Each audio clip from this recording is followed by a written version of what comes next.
Sei di Marsala? Sì. Allora, raccontami, com'è nato questo amore per questa ragazza? Simpatia.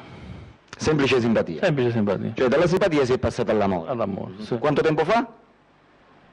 10 anni fa. 10 anni fa. Cioè, ha 10 anni che tu nutri questo amore per questa ragazza. Quanti anni c'ha questa ragazza?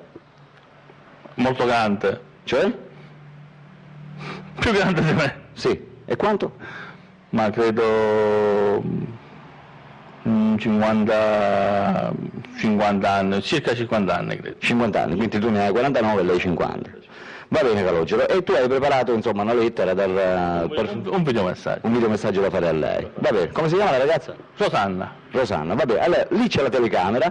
Appena te lo dico io, tu farai il tuo videomessaggio d'amore rivolto a lei, come se lei fosse vicino a te, oppure di fronte, e tu le dovresti dichiarare il tuo amore, ok? Vai. Guarda.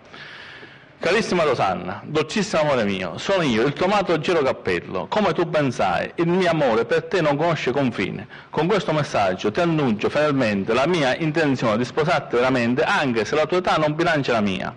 Tu sola puoi realizzare il mio sogno di bambino, diventare giornalista professionista dell'amata Mamma Rai. Quel giorno, il giorno delle nostre nozze, il 24 maggio 2007, prossimo 21, sarà il trionfo del nostro amore. Con cordialità, tuo Gero Cappello.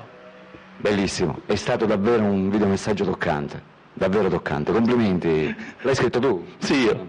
Da quanto tempo è che scrivi questi messaggi? Le scrivi spesso? Da quando ero studente universitario. Addirittura, allora molto già.